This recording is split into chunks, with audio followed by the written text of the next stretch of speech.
студии Сергей Михедов. Здравствуйте. Для сегодняшнего интервью нашлось сразу два, как говорят обычно журналисты, инфоповода. На днях работники органов внутренних дел отметили свой профессиональный праздник. Ну а во-вторых, именно сейчас начинается подготовительный этап для тех, кто в будущем собирается поступать в вузы МВД России. О подготовке кадров для органов внутренних дел мы поговорим с гостьей студии Сарданой Кисанаевой, начальником управления по работе с личным составом МВД по республике, полковником внутренней службы. Сардана Владимировна, здравствуйте. Здравствуйте, Сергей. Скажите, какова потребность в кадрах сегодня в органах внутренних дел, ну и каких именно? Сергей, у нас потребность в кадрах была актуальна всегда. Мы рады принять на службу молодых мужчин и девушек, на службу в органы внутренних дел.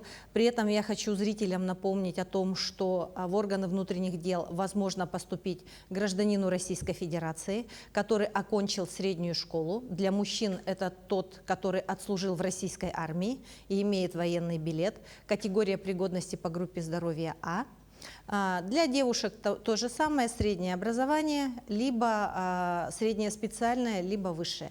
При этом хочу отметить, что не всегда в органы внутренних дел требуются сотрудники, которые имеют высшее юридическое образование, среднее специальное юридическое. У нас есть масса предложений, когда граждане могут прийти и работать у нас по направлению, например, у них есть образование экономическое. В экспертно-криминалистических службах нужны химики, биологи и так далее. То есть каждому кандидату на службу подход индивидуальный. Вы уже рассказали о некоторых требованиях. Расскажите, как в целом организован порядок приема на службу в полиции граждан и какие требования? В МВД по республике Саха-Якутия создан единый рекрутинговый центр. По любым вопросам граждане могут обратиться по телефону, который очень легко запомнить, 45 45 45. Кандидат приходит, коротко расскажу, кандидат приходит на службу, подает заявление в установленном порядке и начинаются спецпроверки. Как правило, время приема на службу до 3 месяцев. Почему? Объясняю, почему так долго. Потому что на кандидата идут спецпроверки, посылаются запросы о том, что действительно ли он окончил учебное заведение. К сожалению, в этом году у нас был один факт, когда девушка принесла поддельный диплом, и материал был направлен на рассмотрение о возможном составе преступления в ее действиях, то есть подложные документы предоставила. Поэтому вот все спецпроверочки идут по линии судимые, несудимые. Затем будущий сотрудник проходит военно-врачебную комиссию, то есть к сотрудникам особые требования по здоровью. Мы должны быть здоровы, физически развиты. Затем будущий кандидат сдает зачеты у нас по физической подготовке в установленное время и проходит психологический отбор. К представителям правоохранительных органов появляются очень серьезные требования, помимо чисто профессиональных качеств. Каким должен быть полицейский сегодня? Полицейский сегодня, это, как я уже сказала, полицейский – это особый вид государственной службы, то есть высокие морально-психологические, у него должны быть критерии, физическая подготовка и, соответственно, очень высокая подготовка по нормативной правовой базе. То есть это вот такой сотрудник у нас. Но какие льготы и социальные гарантии предоставляются сейчас сотрудникам МВД? Сотрудникам МВД предоставляются социальные гарантии в соответствии с 247-м федеральным законом о социальных гарантиях и льготах. Я хочу отметить, и чтобы зрители услышали, что у нас социальная защита личного состава на достаточно высоком уровне. То есть это предполагает выплату страховых. Вот приведу простой пример. Сотрудник идет на работу, подскользнулся, упал, сломал ногу. Ему положена выплата. То есть эти выплаты дифференцированы. Минимальная выплата идет от 50 тысяч рублей. То есть больничный у нас оплачивается. У нас ежегодные проезды для сотрудника и одного члена семьи. Ну и так далее. То есть вот весь спектр я сейчас, программка маленькая, рассказать не могу, но вот то, что я думаю, зрители услышат и запомнят, вот это вот то, что я хотела. Ну а в каких учебных заведениях вообще готовят кадры для органов внутренних дел, ну и где можно ознакомиться с перечнем этих учебных заведений? С перечнем учебных заведений вы можете ознакомиться на сайте МВД по республике Саха-Якутия, либо позвонив по тому же телефону 45 45 45. При этом я хочу отметить, что у нас вузов МВД России достаточно много. В этом году у нас 22 ребенка из республики поступили, то есть они поступили в Санкт-Петербургский университет МВД России. Есть дети, которые поступили в Красноярский институт МВД России, в Иркутский, в Хабаровский институт МВД России и во Владивостокский филиал.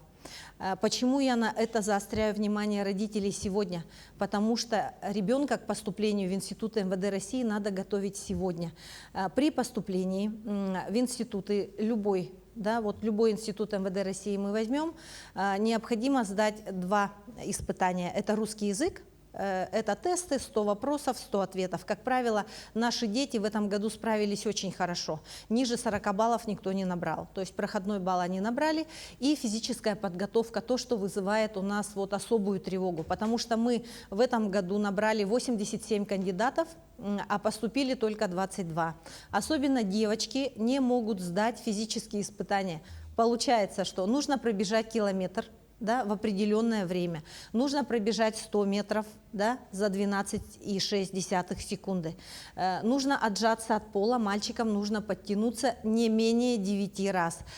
Полностью все памятки, все методички мы тоже опубликовали на сайте, а также вот позвонив по телефону, мы подробненько все расскажем. Поэтому, чтобы поступить в Институт МВД России, надо готовиться не только к ЕГЭ, но и заниматься уже физической подготовкой сегодня. Ну, спортом, наверное, стоит заниматься и раньше, может быть, за 3 года до да, окончания да, школы. но, к сожалению, практика поступления этого года показывает, что ребятишки поехали слабо подготовленные, хотя работа с ними была проведена в полном объеме. Мы объясняли, мы показывали видео, что вы будете сдавать и как вы будете сдавать, но, к сожалению, видите, какое количество кандидатов у нас не прошли испытания. Но если говорить о профориентационной работе, то какие действия проводите в этом направлении? Профориентационная работа у нас проводится достаточно широко. Мы начинаем уже с младших классов. Сотрудники управления по работе с личным составом и заместители начальников по работе с личным составом на территориях посещают школы, посещают средние учебные заведения, ну и агитируют. Почему я родителям говорю, рассмотрите вопрос поступления в наши вузы? Потому что с 1 сентября, как только ваш ребенок будет зачислен в ВУЗ МВД, идет его выслуга. В Хабаровске это выслуга год за 1,5. И вот, обращаясь к нашим социальным гарантиям и льготам, добавлю, что у нас льготная выслуга лет, и сотрудник, прослуживший 12,5 лет, имеет право на выплату минимальной пенсии. Сейчас размер, грубо говоря, навскидку минимальной пенсии сотрудника средней – это 25 тысяч рублей. То есть ваш ребенок в 32 года будет свободен, и у него будут в кармане денежные средства хотя бы на оплату коммунальных услуг. Ну, если говорить в целом, может быть, по Якутии, какие районы у нас активно стремятся попасть в органы внутренних дел? Есть такая информация? Да, конечно. В этом году у нас очень активно сработали Амгинский район. Да, у них поступило 3 кандидата. В этом году очень хорошо сработали Мирнинский и Ленский районы. Да, у нас дети поехали поступать, там тоже по 3, по 2 кандидата. И, как правило, разнарядку мы направляем, но, как показывает практика, мы набираем всегда больше детей. То есть, как правило, ежегодно поступали 9-10 ребятишек, в этом году 22. На будущий год мы запросили в МВД России квоту на 40 мест, поэтому я прошу родителей рассмотреть и детишек рассмотреть вот этот вариант. Ну, вы рассказали о вступительных испытаниях, это русский язык и физподготовка. Но вообще на что стоит обратить внимание молодым людям при подготовке к поступлению в ВУЗ МВД России? Я прошу обратить внимание на специализацию, потому что у нас готовят не только оперативников, не только следователей и не только участковых. Есть возможность поступить по направлению IT, там нужна профильная математика. И там нужна, насколько я помню, сейчас физика. На, значит, следователя, оперуполномоченного, участкового нужно сдать базовый русский язык, математику и обществознание. В прошлом году была заявлена история, но историю сняли, поэтому как бы полегче. да, полегче, поэтому обществознанием надо заниматься. Родители, у которых ребятишки к нам придут в январе, и которые по каким-либо причинам, причины разные же бывают, ребенок не сможет сдать обществознание, я предлагаю не расстраиваться. При наличии аттестата о среднем образовании мы можем ребенка отправить в среднюю специальную, как раньше говорили, школу милиции, теперь среднее специальное учебное заведение МВД России. Он поступит на базе конкурса аттестатов. При этом сдаст просто физические испытания по физической подготовке и русский язык. То есть это тоже вариант. Ну а есть ли связь поколений в вашем ведомстве? Как ведется работа с ветеранами службы? Есть ли понятие наставничества? Может быть, даже? Конечно, наши ветераны – это наша опора. У нас достаточно обширная ветеранская организация. Кроме того, она не такая однозначная. У нас есть ветераны-оперативники, ветераны-следователи, которые помогают молодым сотрудникам в становлении. Ветеранская организация наша активно участвует в республиканских спортивных мероприятиях, в творческих конкурсах. Ветераны наши дают хорошие очень концерты.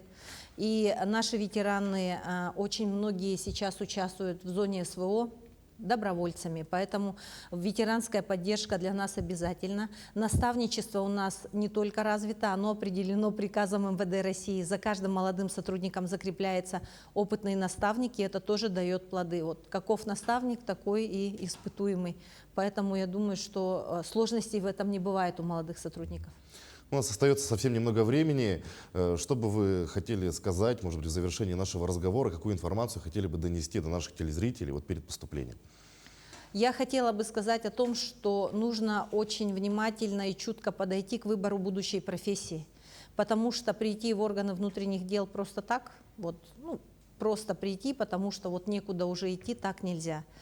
Ребенок или сотрудник будущий, он должен понимать, что служба Отечеству – это всегда было почетно. Всегда было почетно. А в наше время это еще и социально защищено. Сардана Владимировна, спасибо, что нашли время, пришли к нам, ответили на наши вопросы. Желаем вам побольше успешных, достойных кадров, успешного поступления, и пополнения в рядах в полиции нашей республики. Спасибо, Сергей. Но я напомню, вы смотрели актуальное интервью. Оставайтесь на нашем канале.